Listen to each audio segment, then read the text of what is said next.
শুরুতেই আমরা মিতাই নামের একটি ছেলেকে দেখি, যে সাব স্টেশনে ভয়ে জড়সড় হয়ে দাঁড়িয়ে থাকে, কারণ তার মনে হয় যে সে কোনো গোলকধাঁধায় ফেসে গেছে, যেখানে এক্সিট নাম্বার 8 থেকে সামনে যখনই এসে যায় ঘুরে ফিরে আবার সে সেখানেই পৌঁছে যায়। আর প্রত্যেকবার সেখান দিয়ে যাওয়া একজন লোককে দেখতে পায় যে কোনো কথা না বলেই চলতে থাকে।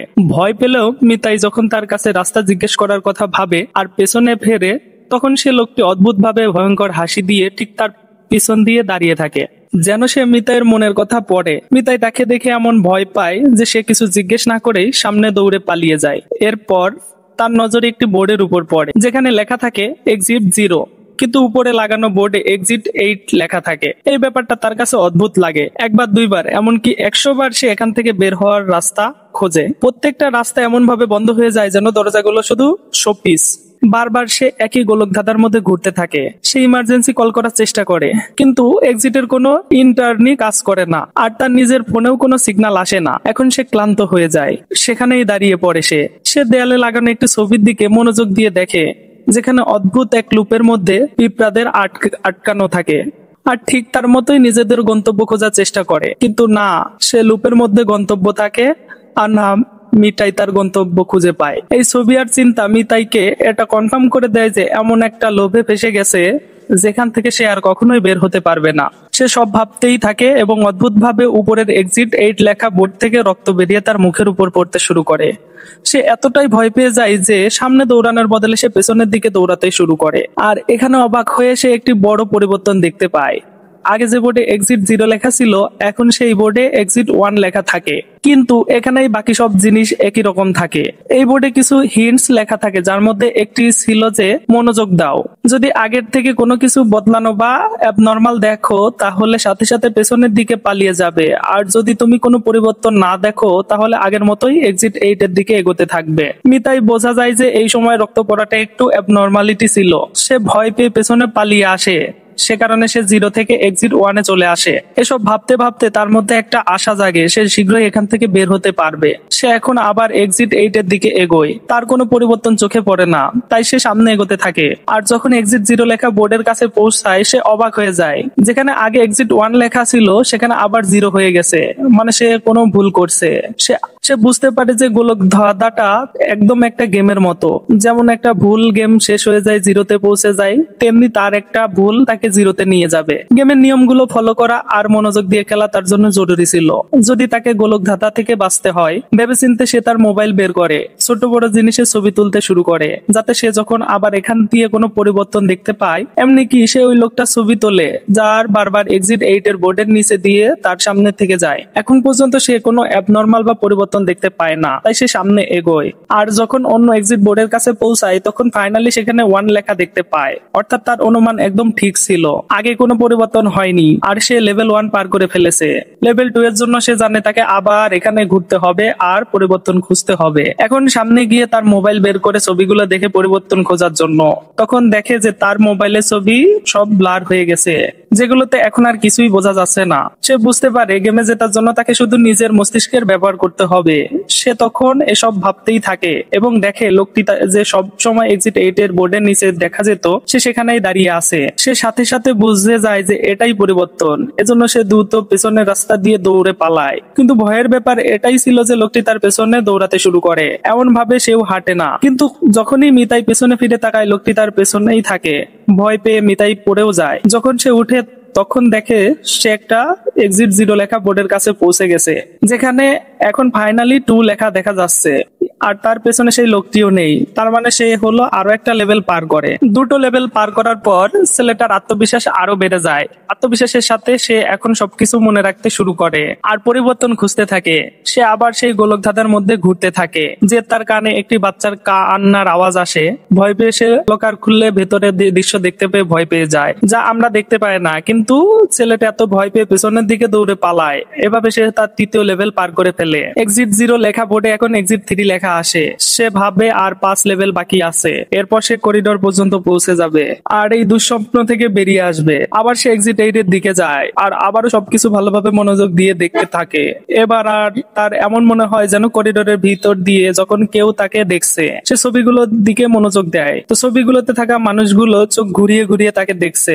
সে জিনিসটা এক্সপেরিয়েন্স করে আর তাড়াতাড়ি আবার পেছনের দিকে দৌড় দেয়। আর ফাইনালি এক্সিট 0 বোর্ডটি এক্সিট 4 বোর্ডে বদলে যায়, যার মানে ছিল সে 4টি লেভেল পার করে ফেলেছে। সে অনেক খুশি হয়, সে অর্ধেক গেম জিতে নিয়েছে। সে খুশি হওয়ার পাশাপাশি প্যানিকও হতে থাকে যে যদি সে ছোট্ট একটা ভুল করে তাহলে সে আবারও 0-তে চলে যাবে। সে আবার এক্সিট 8 এর দিকে চক্কর দিয়ে শুরু করে। সে করিডোর দিয়েই যাচ্ছিল যে তার ফোন বেজে ওঠে। সে দেখে তার গার্লফ্রেন্ডের কল এসেছে। মিতাইয়ের কাছে কলটা অদ্ভুত লাগে, কারণ কোনদিন আগেই তো তারা দুজন একে অপরকে ছেড়ে দেওয়ার সিদ্ধান্ত নিয়েছে। মিতাই কল তুলতে সে জানতে পারে সে বাবা হতে চলেছে।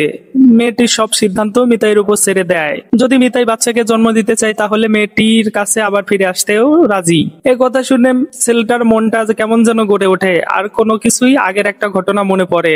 যখন সে একটা ট্রেনের মধ্যে ছিল আর একটা বাচ্চা কাঁদছিল, সে কাঁধে থাকা বাচ্চা আর মাকে একজন লোক বকা দেয়।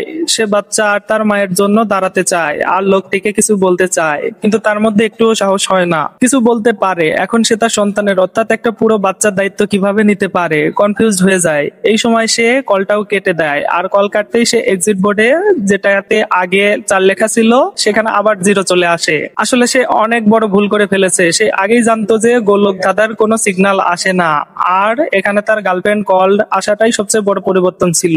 আর এই পরিবর্তনটাই সে মিস করে ফেলে আর সে এক্সিট বোর্ডের দিকে ফিরে আসে না। আর এখন যেখানে সে অর্ধেক লেভেল পার করে ফেলেছিল সে আবার 0-তে চলে আসে। তাকে পুরো গেমটা আবার খেলতে হবে। ছেলেটা এ ব্যাপারে এতটাই ফ্রাস্ট্রেট হয়ে যায় যে সে জোরে জোরে চিৎকার করতে থাকে। তাকে গোলক ধাঁধাটা তো পার করতেই হবে, কিন্তু এখন তার মধ্যে আর কোনো মোটিভেশন থাকে না। মরা মরা পায়ে সে সামনে এগোতে থাকে, কিন্তু এখন এই গোলক ধাঁধার মধ্যে সে কোনো আলাদা জিনিস দেখতে পায় না। করিডোর মোড় নেওয়ার পর সে এখন একটা বাচ্চাকে দেখতে পায়। সে সাথে সাথে পেছনে এক্সিটে দৌড় দেয়, কিন্তু সে দেখে এক্সিট বোর্ডে তখনও 0-ই দেখানো হচ্ছে, অর্থাৎ সে বাচ্চাকে কোনো পরিবর্তন ছিল না। জানা যায় সে বাচ্চাটাও একদম মিতাইয়ের মতোই। সে গোলক ধাঁধায় ফেসে আছে আর সেও এখান থেকে বের হওয়ার চেষ্টা করছে। মিতাইয়ের এখানে সেই লোকটাকে দেখতে পায় যে সবসময় সুটবুট পরে তার সামনে দিয়ে যায়। এই পয়েন্টে মিতাই বুঝতে পারে যে সে লোকটি এই গোলক ধাঁধার অংশ নয়, বরং সেও মিতাই আর এই বাচ্চাটির মতো এই গোলক ধাঁধায় ফেসে আছে আর সেও এখান থেকে বের হওয়ার রাস্তা খুঁজছে। আমরা দেখতে পাই সুটবুট পরা সেই লোকটি আর ওই বাচ্চাটি আগে একটি টিমের মতো কাজ করে। তারাও বারবার এই গোলক ধাঁধায় একটি ছেলেকে দেখতে পায় যে তাদের মতো এখান থেকে বের হওয়ার চেষ্টা করে। লোকটি যখন ছেলেটিকে জিজ্ঞাসা করে তুমি এখান থেকে বের হওয়ার চেষ্টা করছো না কেন, তখন ছেলেটি জবাব দেয় প্রতিদিনের ট্রেনের ধাক্কা খায়, যার অনেক কঠিন জীবন তার। আমার মনে হয় না যে আমার সেই কঠিন জীবনে ফিরে যাওয়া উচিত, তাই আমি এই গোলক ধাঁধায় বেশ রিল্যাক্সড আছে। ছেলেটির এই কথাগুলো শুনতেই আস্তে আস্তে তার গলায় স্বর বদলাতে শুরু করে। সে বারবার একই কথা বলতে থাকে। সে একবার বলে ফেলেছে তার গলা স্বর যখন ভারী হয়ে পুরুষের মতো, সে বারবার একই কথা বলতে থাকে যা সে একবার বলে ফেলেছে। তার গলা স্বর যখন ভারী হয়ে মেয়েদের মতো হয় তখন লোকটি বুঝতে পারে যে এটা এখানকার অ্যাবনর্মালিটি, আর সে বাচ্চাটিকে নিয়ে সাথে সাথে পেছনে এক্সিট বোর্ডের দিকে দৌড় দেয়। তাদের দেখানো হয় যে তাদের এক্সিট বোর্ডে এখন 6 নম্বর এসেছে, অর্থাৎ তারা গেম জেতার খুব কাছাকাছি চলে এসেছে। আবার তারা পুরো গোলক ধাঁধায় চক্কর দেয়। এই গোলক ধাঁধায় কি পরিবর্তন হয়েছে তা খোঁজার চেষ্টা করে। আবার তারা এখান থেকে সেই মেয়েটিকে দেখতে পায়, কিন্তু মেয়েটি তাদের সাথে কোনো কথা বলে না। বাচ্চাটি দেখে যেখানকার দরজাগুলো হ্যান্ডেল অদ্ভুত ভাবে লাগানো আছে। বাচ্চাটি সে বড় লোকটিকে এই কথাটা বলার চেষ্টা করে, কিন্তু লোকটি বাচ্চাটির কথাকে ইগনোর করে তাকে সামনে নিয়ে যায়। আর এভাবেই তার এই সামান্য অবহেলা করে পুরো গেমকে পেছনে নিয়ে যায়। আর তার এক্সিট বোর্ডে আবার 0 নম্বর চলে আসে, অর্থাৎ সে গেম হেরে গেছে আর তাকে এখন রিস্টার্ট করতে হবে। লোকটি এখন ভেঙে পড়ে, সে ক্লান্ত হয়ে গেছে। সেও চিৎকার করে ওঠে, কিন্তু এখান থেকে বের হওয়াটা জরুরি, তাই একবার আবার এই গেমটি খেলার জন্য সে তৈরি হয়। সে বাচ্চাটির হাত ধরে আর আবার এই গোলক ধাঁধায় চলতে শুরু করে। মজার ব্যাপার হলো এখন সে উপরে যাওয়ার জন্য একটা রাস্তাও দেখতে পায়। সে অনেক খুশি হয়, সিঁড়ি বেয়ে উপরে উঠতে যেতে চায়, কিন্তু বাচ্চাটি তাকে বোঝায় যে এটা একটা অ্যাবনর্মালিটি, আমাদের নিয়ম অনুযায়ী পেছনে ফিরতে হবে। কিন্তু সেই বড় লোকটি বাচ্চাটির কথা শোনে না আর সিঁড়ি বেয়ে উপরে চলে যায়। আর এই কারণেই গোলক ধাঁধাতে ফেসে থেকে যায়। যে বাচ্চাটি এক্সিট বোর্ডের দিকে গিয়েছিল সে এক্সিট বোর্ডে এখন 0-র বদলে 1 চলে এসেছে, অর্থাৎ এই বাচ্চাটি ঠিক ছিল। ওই সিঁড়িগুলো ছিল একটা অ্যাবনর্মালিটি, বাইরে যাওয়ার রাস্তা নয়। বাচ্চাটি এখন এটাও জেনে যায় যে লোকটি এখন সবসময় ওই সিঁড়িগুলোতেই আটকে থাকবে। যাই হোক, বর্তমানে মিতাইকে দেখা যায়, যেখানে সে এই বাচ্চাটিকে দেখছে। মিতাই যেহেতু বুঝে গেছে যে বাচ্চাটি আর এই লোকটি টিমের মতো খেলছিল, তাই বাচ্চাটিকে একা দেখে সে এটাও বোঝে যে বাচ্চাটিকে সে বড় লোকটি ছেড়ে দিয়েছে।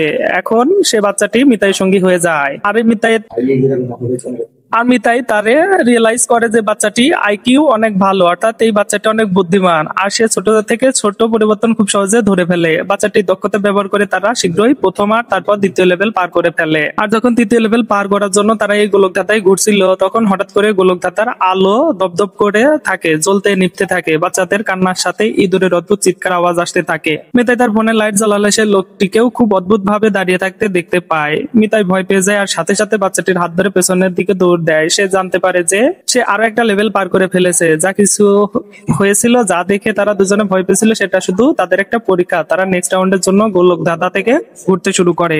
আর তাদের সামনে একজন মহিলা আসে। মিতাই বুঝতে পারে যে মহিলাটি এখানে একটা অ্যাবনর্মালিটি, আর তাদের পেছনে ফিরতে হবে। কিন্তু সে বাচ্চাটি কাঁদতে শুরু করে আর সে মহিলার কাছে যেতে চায়। বাচ্চাটি খুব ইমোশনাল হয়ে যাচ্ছিল আর মেয়েটা তাকে তুলে নিয়ে পিছনের দিকে দৌড়ে পালায়। আর এভাবে তারা আরেকটা লেভেল ক্রস করে ফেলে। কিন্তু লেভেল ক্রস করার পরেও, অর্ধেক গেম জেতার পরেও ছেলেটা কোনো খুশি হয় না, কারণ তার বাচ্চাটির জন্য খুব চিন্তা হতে থাকে যে তার মা থেকে দূরে তার বাচ্চাটির উপর দয়া হয়। আর সে বাচ্চাটির হাত শক্ত করে ধরে ফেলে আর নিজের কাছে প্রতিজ্ঞা করে যে বাচ্চাকে তার মায়ের কাছে পৌঁছে দিয়েই ছাড়বে। এত ছোট পরিবর্তন যাকে ইগনোর করে দিতে পারে, সেটা বাচ্চাটি বুদ্ধি ধরে ফেলে আর তারা সাথে সাথে পেছনের দিকে ফিরে যায়। আর এভাবে তারা লেভেল 6ও ক্রস করে ফেলে। এখন শুধু দুটো লেভেল বাকি। মিতাই জানে যে এরপর যে গোলকধাঁধা থেকে মুক্ত হয়ে যাবে আর নিজের দুনিয়ায় ফিরে আসবে, কিন্তু কেন জানি না তার ভেতরে অনুভূতিগুলো খুব অদ্ভুত ছিল।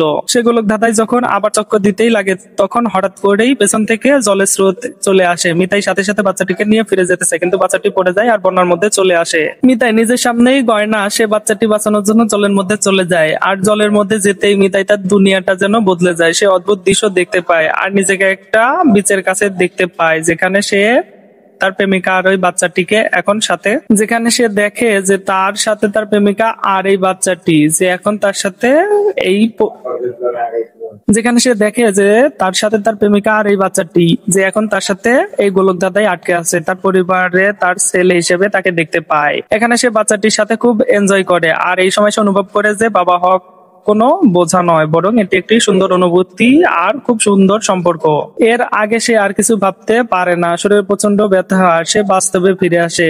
মেয়েটা নিজে আর সে বাচ্চাটি তখন জলের মধ্যে ভেসে থাকে।